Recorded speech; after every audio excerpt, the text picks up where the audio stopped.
Pembacaan firman kita hari ini terdapat pada Lukas pasal 11. Pasal 11. Hal berdoa. Pada suatu kali, Yesus sedang berdoa di salah satu tempat. Ketika ia berhenti berdoa, berkatalah seorang dari murid-muridnya kepadanya, "Tuhan, ajarlah kami berdoa, sama seperti yang diajarkan Yohanes kepada murid-muridnya." Jawab Yesus kepada mereka, "Apabila kamu berdoa, katakanlah, Bapa, dikuduskanlah namamu, datanglah kerajaanmu, berikanlah kami setiap hari makanan kami yang secukupnya, dan ampunilah kami akan dosa kami, sebab kami pun mengampuni setiap orang yang bersalah kepada kami. Dan janganlah membawa kami ke dalam pencobaan." Lalu katanya kepada mereka, "Jika seorang di antara kamu pada tengah malam pergi ke rumah seorang sahabatnya, dan berkata kepadanya, 'Saudara, pinjamkanlah kepadaku 3 roti, sebab seorang sahabatku yang sedang berada dalam perjalanan singgah ke rumahku, dan aku tidak mempunyai apa-apa untuk dihidangkan kepadanya.' Masakan ia yang di dalam rumah itu akan menjawab, 'Jangan mengganggu aku, pintu sudah tertutup, dan aku serta anak-anakku sudah tidur. Aku tidak dapat bangun dan memberikannya kepada saudara.' Aku berkata kepadamu, sekalipun ia tidak mau bangun dan memberikannya kepadanya karena orang itu adalah sahabatnya, namun karena sikapnya yang tidak malu itu, ia akan bangun juga dan memberikan kepadanya apa yang diperlukannya. Oleh karena itu, aku berkata kepadamu, mintalah, maka akan diberikan kepadamu. Carilah, maka kamu akan mendapat. Ketoklah, maka pintu akan dibukakan bagimu. Karena setiap orang yang meminta menerima, dan setiap orang yang mencari mendapat, dan setiap orang yang mengetok baginya pintu dibukakan. Bapa manakah di antara kamu, jika anaknya minta ikan daripadanya, akan memberikan ular kepada anaknya itu ganti ikan? Atau jika ia minta telur, akan memberikan kepadanya kalajengking?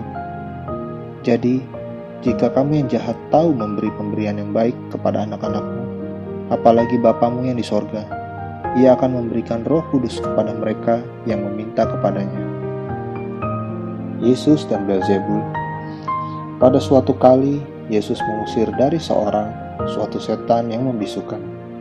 Ketika setan itu keluar, orang bisu itu dapat berkata-kata, maka heranlah orang banyak. Tetapi ada di antara mereka yang berkata, "Ia mengusir setan dengan kuasa Beelzebul, penghulu setan." Ada pula yang meminta suatu tanda dari sorga kepadanya untuk mencobai dia. Tapi Yesus mengetahui pikiran mereka, lalu berkata, "Setiap kerajaan yang terpecah-pecah pasti binasa, dan setiap rumah tangga yang terpecah-pecah pasti runtuh. Jikalau iblis itu juga terbagi-bagi dan melawan dirinya sendiri, bagaimanakah kerajaannya dapat bertahan? Sebab kamu berkata bahwa aku mengusir setan dengan kuasa Beelzebul. Jadi, jika aku mengusir setan dengan kuasa Beelzebul, dengan kuasa apakah pengikut-pengikutmu mengusirnya? Sebab itu, merekalah yang akan menjadi hakimmu. Tetapi jika aku mengusir setan dengan kuasa Allah, maka sesungguhnya kerajaan Allah sudah datang kepadamu. Apabila seorang yang kuat dan yang lengkap bersenjata menjaga rumahnya sendiri, maka amanlah segala miliknya. Tetapi jika seorang lebih kuat daripadanya menyerang dan mengalahkannya, maka orang itu akan merampas perlengkapan senjata yang diandalkannya dan akan membagi-bagikan rampasannya. Siapa tidak bersama aku, ia melawan aku, dan siapa tidak mengumpulkan bersama aku, ia mencerai-beraikan." Kembalinya roh jahat. Apabila roh jahat keluar dari manusia, ia pun mengembara ke tempat-tempat yang tandus mencari perhentian. Dan karena ia tidak mendapatnya, ia berkata, "Aku akan kembali ke rumah yang telah kutinggalkan itu." Maka pergilah ia dan mendapati rumah itu bersih tersapu dan rapi teratur.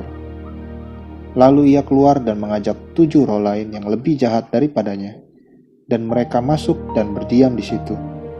Maka akhirnya keadaan orang itu lebih buruk daripada keadaannya semula.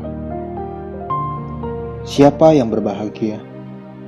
Ketika Yesus masih berbicara, berserulah seorang perempuan dari antara orang banyak dan berkata kepadanya, "Berbahagialah ibu yang telah mengandung engkau dan susu yang telah menyusui engkau."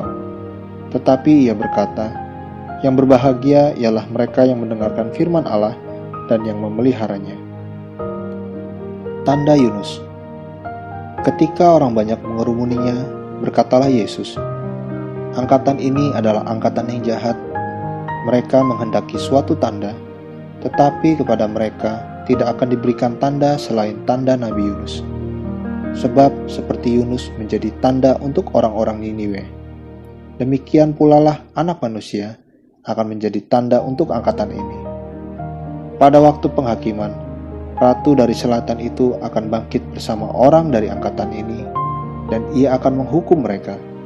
Sebab Ratu ini datang dari ujung bumi untuk mendengarkan hikmat Salomo, dan sesungguhnya yang ada di sini lebih daripada Salomo." Pada waktu penghakiman, orang-orang Niniwe akan bangkit bersama angkatan ini, dan mereka akan menghukumnya. Sebab orang-orang Niniwe itu bertobat waktu mereka mendengarkan pemberitaan Yunus, dan sesungguhnya yang ada di sini lebih daripada Yunus. Pelita tubuh. Tidak seorang pun yang menyalakan pelita lalu meletakkannya di kolong rumah atau di bawah gantang, melainkan di atas kaki dia, supaya semua orang yang masuk dapat melihat cahayanya. Matamu adalah pelita tubuhmu. Jika matamu baik, teranglah seluruh tubuhmu. Tetapi jika matamu jahat, gelaplah tubuhmu. Karena itu perhatikanlah, supaya terang yang ada padamu jangan menjadi kegelapan. Jika seluruh tubuhmu terang, dan tidak ada bagian yang gelap, maka seluruhnya akan terang, sama seperti apabila pelita menerangi engkau dengan cahayanya. Yesus mengecam orang-orang Farisi dan ahli-ahli Taurat. Ketika Yesus selesai mengajar, seorang Farisi mengundang dia untuk makan di rumahnya. Maka masuklah ia ke rumah itu, lalu duduk makan. Orang Farisi itu melihat hal itu dan ia heran, karena Yesus tidak mencuci tangannya sebelum makan. Tetapi Tuhan berkata kepadanya, "Kamu orang-orang Farisi, kamu membersihkan bagian luar dari cawan dan pinggan, tetapi bagian dalammu penuh rampasan dan kejahatan. Hai orang-orang bodoh, bukankah Dia yang menjadikan bagian luar, Dia juga yang menjadikan bagian dalam? Akan tetapi, berikanlah isinya sebagai sedekah, dan sesungguhnya semuanya akan menjadi bersih bagimu. Tetapi celakalah kamu, hai orang-orang Farisi, sebab kamu membayar persepuluhan dari selasih, inggu, dan segala jenis sayuran, tetapi kamu mengabaikan keadilan dan kasih Allah. Yang satu harus dilakukan, dan yang lain jangan diabaikan. Celakalah kamu, hai orang-orang Farisi, sebab kamu suka duduk di tempat terdepan di rumah ibadat, dan suka menerima penghormatan di pasar. Celakalah kamu, sebab kamu sama seperti kubur yang tidak memakai tanda. Orang-orang yang berjalan di atasnya tidak mengetahuinya." Seorang dari antara ahli-ahli Taurat itu menjawab dan berkata kepadanya, "Guru, dengan berkata demikian, engkau menghina kami juga." Tetapi ia menjawab, "Celakalah kamu juga, hai ahli-ahli Taurat, sebab kamu meletakkan beban-beban yang tak terpikul pada orang, tetapi kamu sendiri tidak menyentuh beban itu dengan satu jari pun. Celakalah kamu, sebab kamu membangun makam nabi-nabi, tetapi nenek moyangmu telah membunuh mereka. Dengan demikian, kamu mengaku bahwa kamu membenarkan perbuatan-perbuatan nenek moyangmu, sebab mereka telah membunuh nabi-nabi itu, dan kamu membangun makamnya. Sebab itu hikmat Allah berkata, Aku akan mengutus kepada mereka nabi-nabi dan rasul-rasul, dan separuh dari antara nabi-nabi dan rasul-rasul itu akan mereka bunuh dan mereka aniaya, supaya dari angkatan ini dituntut darah semua nabi yang telah tertumpah sejak dunia dijadikan, mulai dari darah Habel sampai kepada darah Zakaria yang telah dibunuh di antara mezbah dan rumah Allah. Bahkan aku berkata kepadamu, semuanya itu akan dituntut dari angkatan ini. Celakalah kamu, Hai ahli-ahli Taurat, sebab kamu telah mengambil kunci pengetahuan. Kamu sendiri tidak masuk ke dalam, dan orang yang berusaha untuk masuk ke dalam kamu halang-halangi. Dan setelah Yesus berangkat dari tempat itu, ahli-ahli Taurat dan orang-orang Farisi terus-menerus mengintai dan membanjirinya dengan rupa-rupa soal.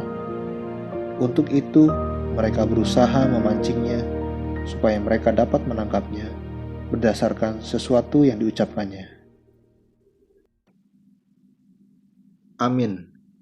Terus baca firman-Nya, renungkan dan lakukan dalam kehidupan kita. Tuhan Yesus memberkati.